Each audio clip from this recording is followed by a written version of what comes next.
Modi dummy ప్రధాని అని ఆరోపించారు సిపిఐ జాతీయ కేంద్ర కమిటీ సభ్యులు నారాయణ.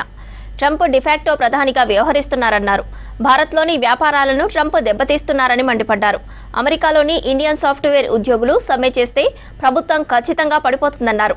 అమెరికాలోని భారత ఉద్యోగులపై 5% పన్ను వేయడం సరికాదన్నారు. దీనిపై ప్రధాని మోదీ ఎందుకు ఖండించడం లేదని ప్రశ్నించారు నారాయణ.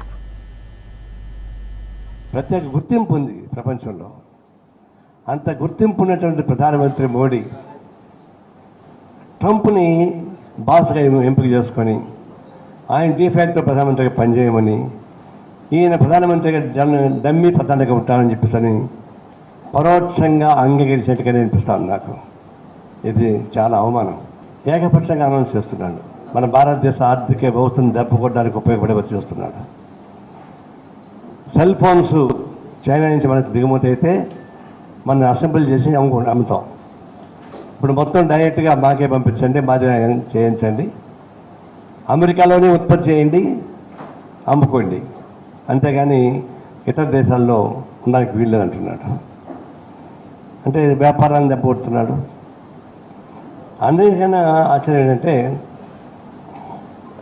మనం భారతదేశం నుంచి కానీ ప్రపంచం నుంచి కానీ చదువుకోవడానికి వెళ్తున్నారు, అలా తర్వాత ఉద్యోగాలు చేస్తున్నారు. వాళ్ళకి అవసరమే. సాఫ్ట్వేర్ ఎంప్లాయీస్, మన భారతదేశ సాఫ్ట్వేర్ ఎంప్లాయీస్ లేకుండా పోతే సాఫ్ట్వేర్ ఎంప్లాయీస్ కన్నా సమ్మె చేస్తే 24 గంటల ప్రభుత్వం పడిపోతుంది, అమెరికన్ ప్రభుత్వం. That is a fact. వాళ్ళ పని చేసుకుంటున్నారు. భారతదేశంలో ఒక ఇంజనీర్ తయారు చేయాలన్నా, డాక్టర్ని తయారు చేయాలన్నా కొన్ని లక్షల రూపాయలు ఖర్చు అవుతుంది గవర్నమెంట్కి.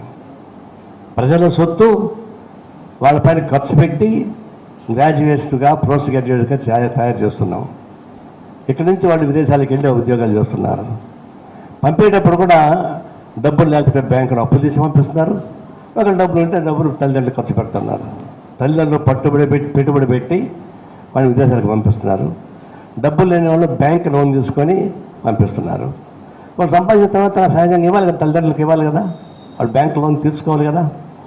మీరు ఆ నుంచి పంపించే డబ్బులో 5% మేము కట్ చేస్తామని చెప్పేసి ట్రంప్ ఈరోజు ఒక్క ఓటు మెజార్టీతో ఆమోదించారు.